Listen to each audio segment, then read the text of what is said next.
So this is the second time I've tried to record this. The first time it didn't get any of the game audio and I played it for over an hour.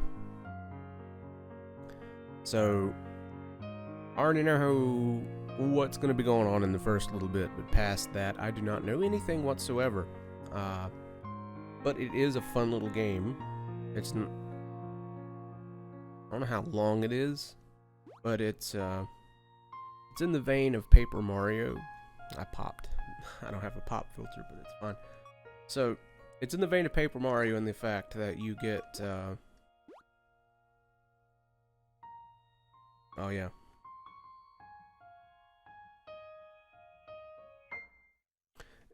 You get options when you're in combat, so you can choose to block or, you have your attack, but it's not turn-based anymore, or rather, this game isn't turn-based. It's more like you can attack, you have a stamina bar. Your enemies have telltale signs of what they can do and what they'll do.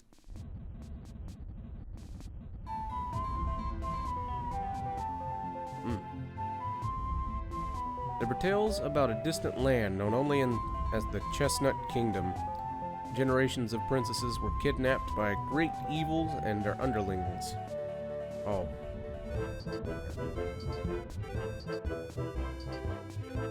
Heroes emerged across the ages to rescue the princesses and save their kingdom from impending doom.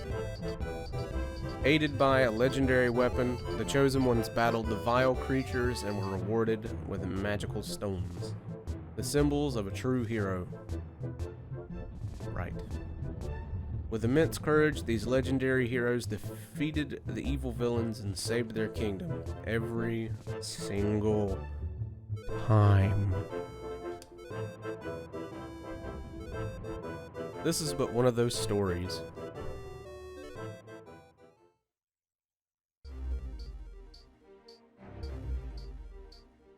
As you can see, this hero is very overpowered.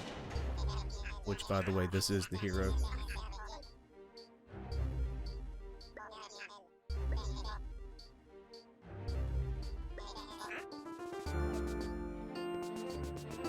Yeah, right now you can jump.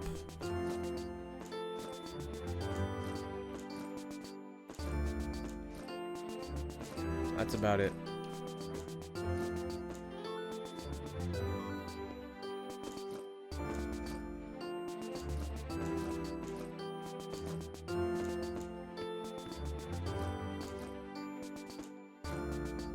So, if you're standing still, by the way, this is playing with a controller, and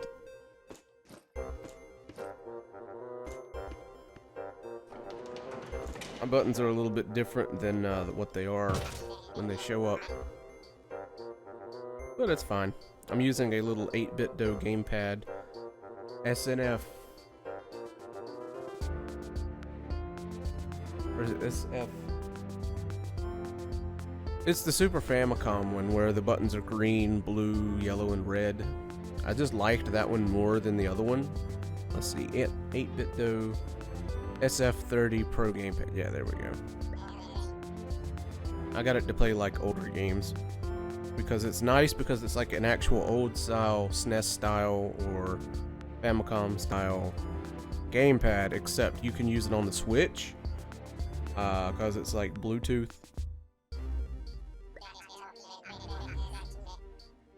You can use it on PS3s, PS4s. Well, maybe not PS3s, I meant to say PS4, but it's fine. I'm sorry if I'm not reading any of this stuff. I'll give you ample opportunity to do so.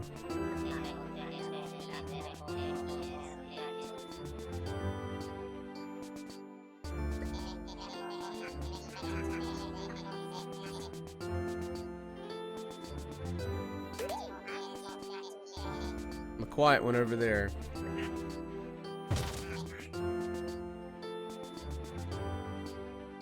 I guess they can really only understand each other.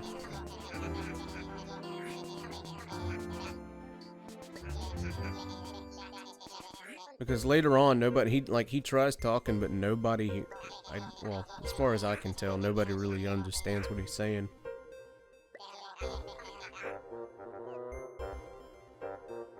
So,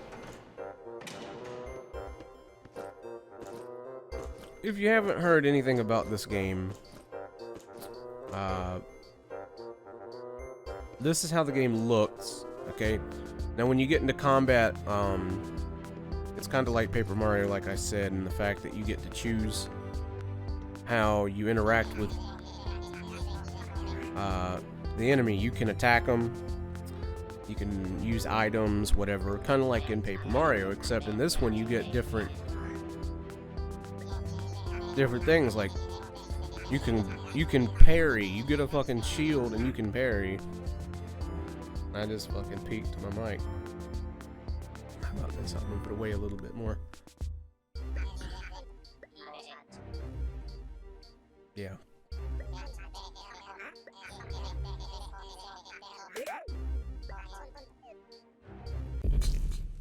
Yep. There you go. That was the guy's plan.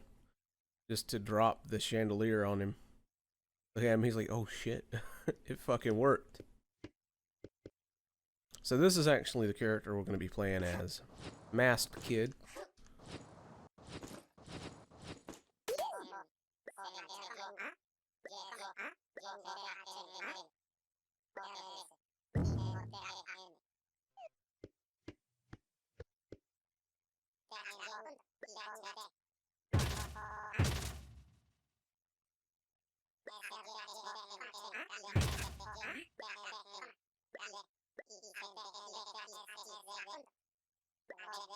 Yep. So he lived through fight after fight after fight. He's level 99, 9,999 HP. And he gets taken out by a chandelier.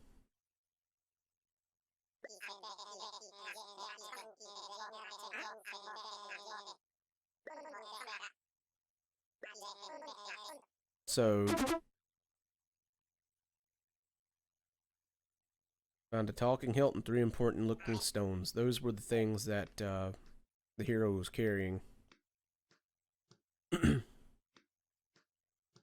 Okay, so the cool thing about this game is, like in Paper Mario, you could tattle.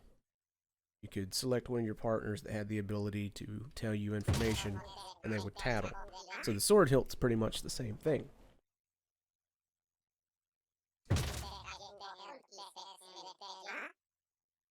Good old Frankie. Each one of these minions is also named, of course you should, you know. They're people because that's the whole premise of this game, is that you are with the bad guys, you know. So in that vein, you're one of the bad guys. You know, if you go over here, also if you talk to people, you can talk to them twice. It's the wrong button. I know I'm pretty, but you better back off, or I'm gonna get aggressive when I get out of here.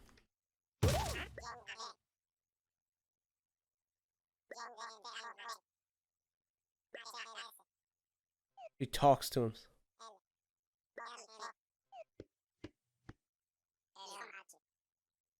Yeah, so you can talk to people twice, and they have different dialogue both times. You find that out later. I spent way too much time talking to everybody, and none of them really had anything to say.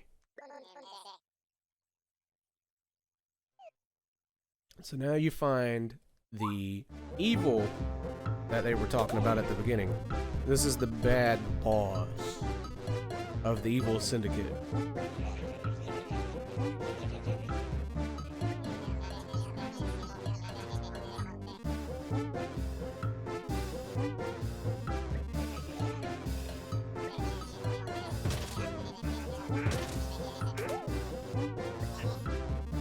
Oh.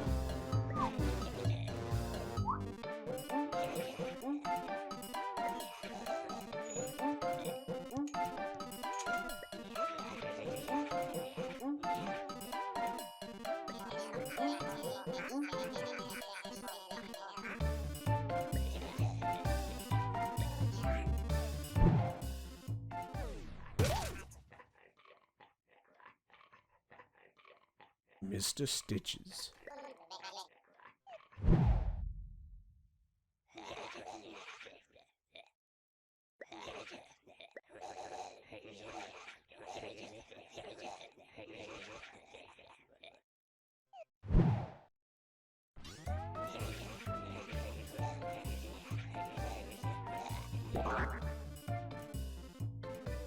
I really like his design because he's like, it's like,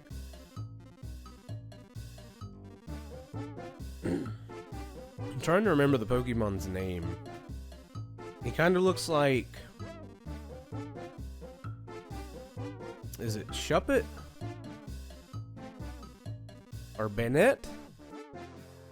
It's the evolution of the one that has like a zipper for a mouth. And it's like, he looks kind of like that. The Triviality Stones.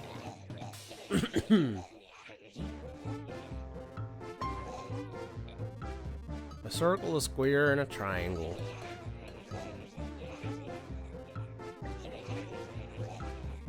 Their mission is to let the hero take the stones when they are defeated. Now that the hero is no more, I need you to take these back to their owners. So I got so far as to go to the first area, and I made it through that area up into the like layer of the first head, whatever, you know what I mean, whatever he said. But that's where I stopped. You'll be rewarded handsomely.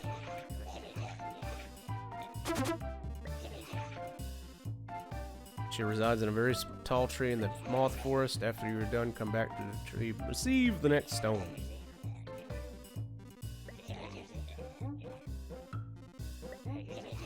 Snitches get stitches.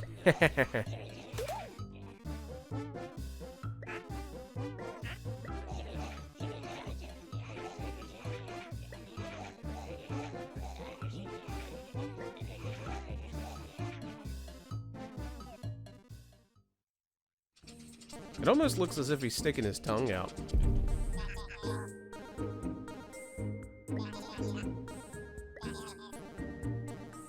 Yeah, no, totally not.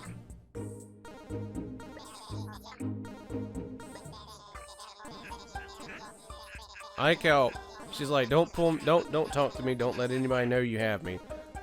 Yet this fucker right here is looking directly at him while he's holding the hilt, talking to her.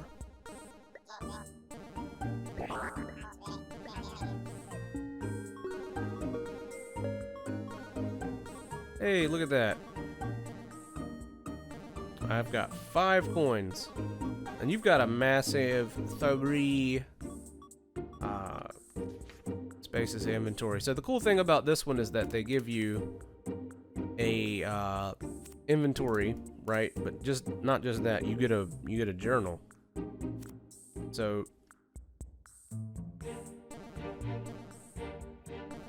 right now our objective is to go back to our room. You probably read that already.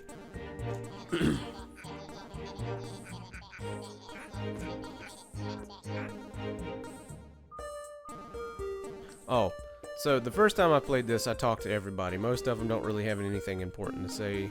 I know that's gonna be like, oh, you know, but I want to know what these characters have to say. None of it's really too important. I mean, it's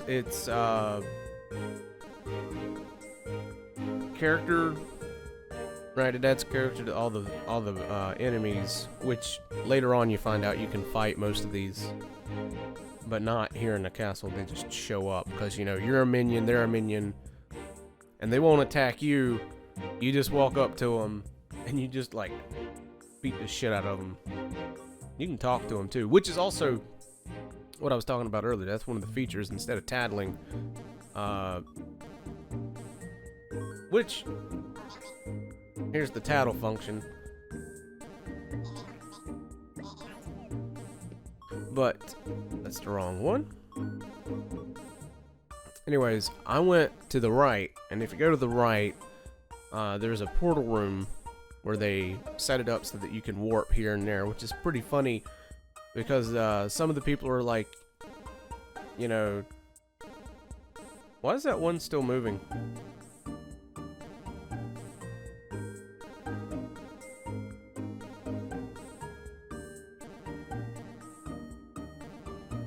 Anyways, they're both moving, both the butterfly people. Anyways, I was like, what the fuck? So is the bat. I thought they were supposed to stop moving when you pause. Okay, anyways. So she told me I can't leave, I can't do anything until I have my card, which as you can see I don't have in my inventory.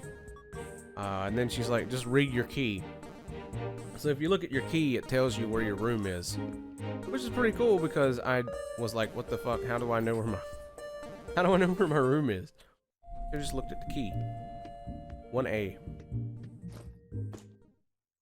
Here's his room.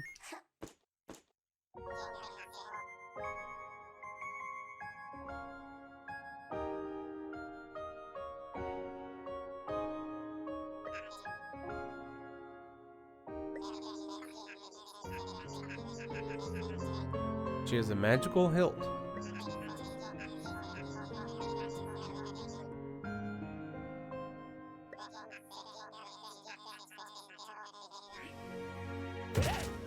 The chosen hero of legend.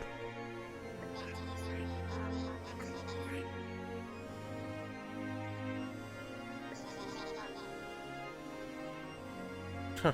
8,000 words longer. Yeah, I don't think I want to see her in 8,000 words.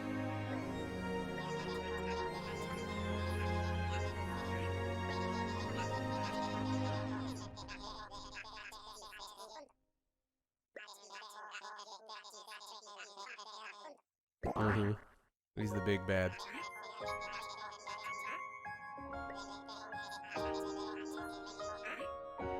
Yeah, he just choked the shit out of that.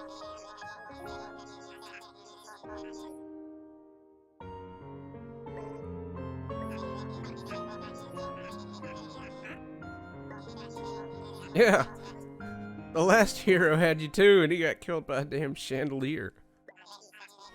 Got killed by part of the background, you know what I'm saying?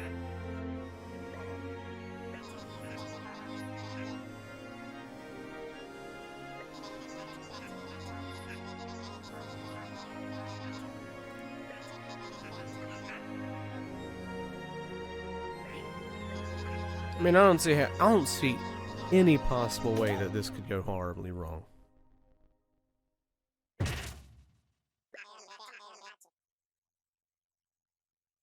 Also, it seems like the only thing that fuels our characters' like desire to do anything is money.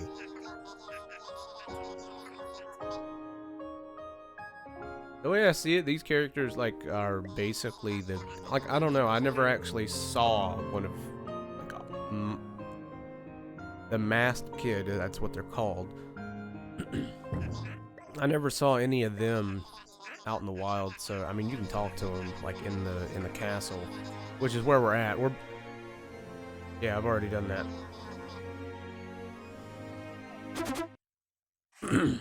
Okay, so we can leave now.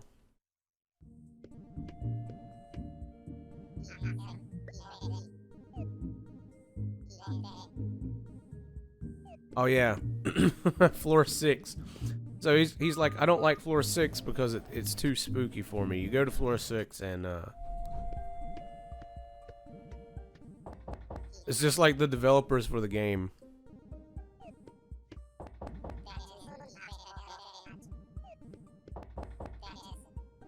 It's like the people who made the game. A multitasker, a composer, crossfade everything.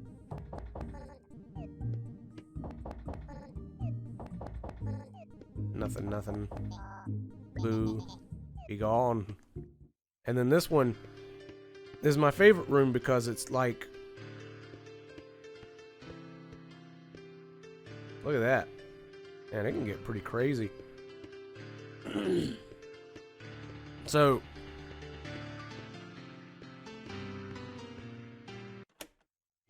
there we go. So this is just like their fan art room, where fan art gets put into the game when and gets updated. But look at that. This is pretty cool. This is the favorite room that I've seen, and it's the cool part of this floor. There's a floor. I forget which one it is. Maybe it's 4. There's a room that's okay. Here it is. I got a potion. Okay. I got really lucky there. Basically you can go around to each of the floors and talk to people, but nothing really comes of it, so like, you learn there's a room that's vacant on one of the floors, but you don't know which one it is unless you just go to each one of them.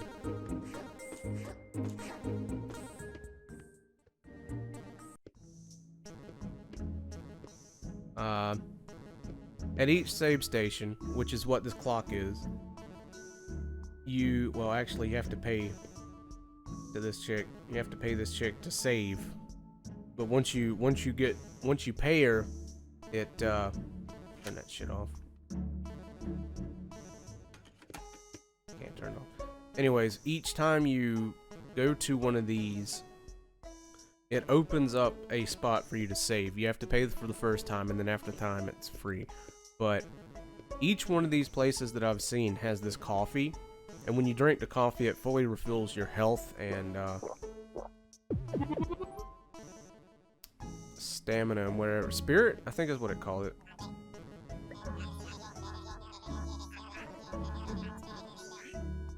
Something tells me this isn't like a normal person. Like, why would a normal person be here?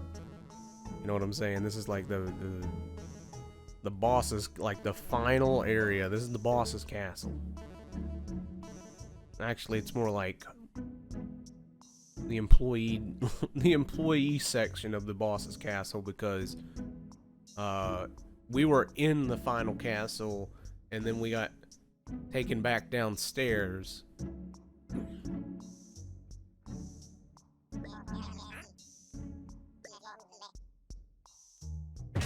Afterpaid.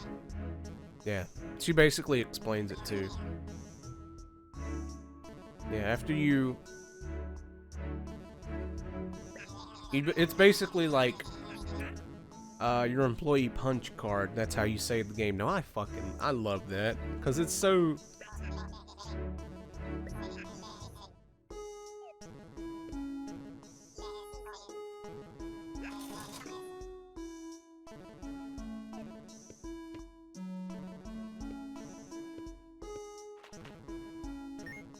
Okay.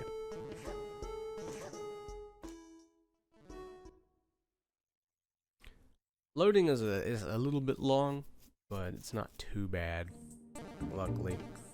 Okay, so this person told this guy that going backwards would make him look cooler for the ladies, and he thought it would, so he's like, oh shit, it actually worked some. So he's just been doing it this entire time, going backwards, and then this person's like, oh, okay, so this is just a shop, but yeah. I told Savage that going in reverse is a deep philosophy for life. In order to impress some girls, he can't stop going backwards now. And I can't stop laughing. So magic anvils repair your shield, which you get later on. You can get an upgrade to health. You can, what was that, buy more potions. Potions upgrade. Yeah. So basically you just, yeah. So basically you gotta run around and get money. Woo! Snitches get stitches.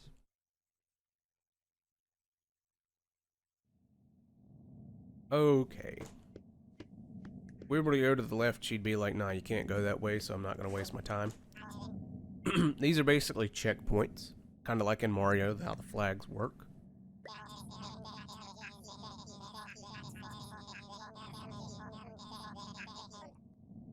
Yeah, they kind of look like you. Yep.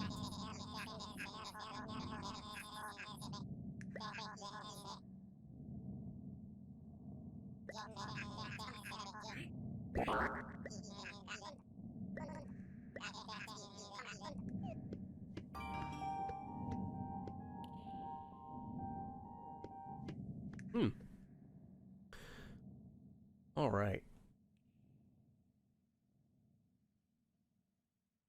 So now we're in the first area.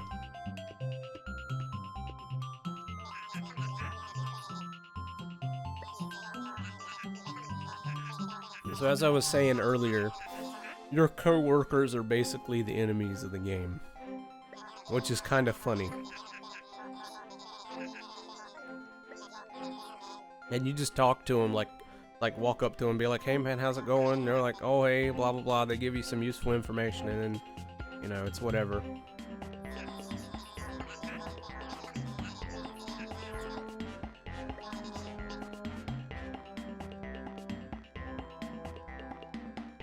That bar on the left is our stamina bar. Down in the bottom is our actions that we can take. And the circle above that is for the attack actions we can take. The bottom one is like, how do I put this? Like the one on the, okay, so the bottom on the D-pad, right? The one on the left, that's how you use potions. Or you can just press Y twice in battle and it'll heal you. Or no, that's outside battle. But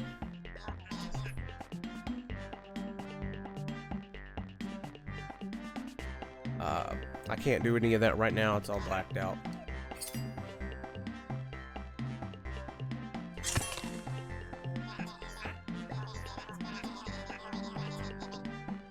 Yep. So if you attack too much, yeah, you won't be able to move. So basically, you won't be able to do anything until it comes back up. So you'll be vulnerable, and you don't really want that to happen too often. Later on, you get something. The game basically has a way to refill your stamina without having to wait, and it's not like a potion or anything like that. It's part of the actual combat function, like functionality, and it's pretty cool.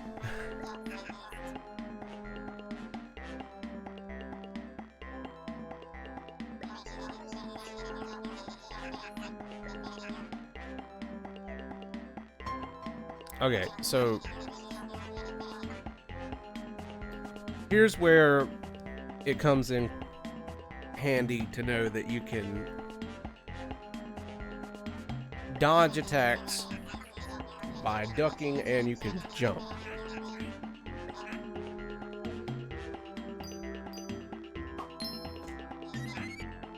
And when you dodge attacks successfully, it restores some of your stamina. Basically what she's just saying.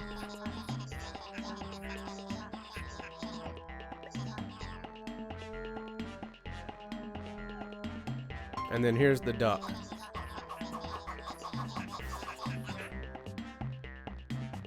This first enemy type is the only enemy type that I've seen in this area, so you really only have to learn the 2 attacks that it has. There's a stronger version of it later that takes you by surprise, but this one's pretty simple.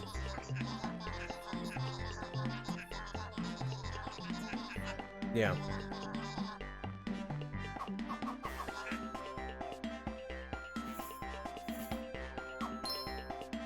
Okay, when it ducks its head, that means it's gonna do an attack you have to duck. And when it blinks its eyes, pretty sure that's the one that means that you gotta jump.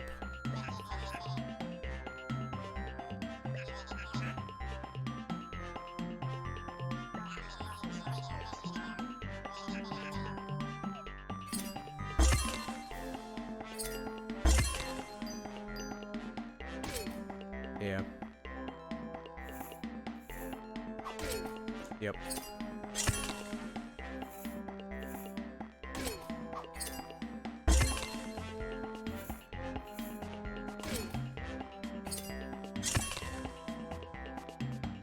More.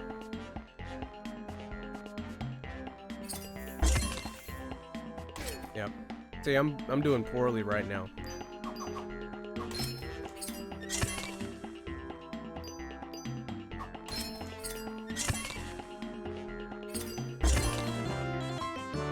Okay, so if you do your attack timed with like the music, or really you just have to time it with the sword as it's blinking in the middle of your buttons,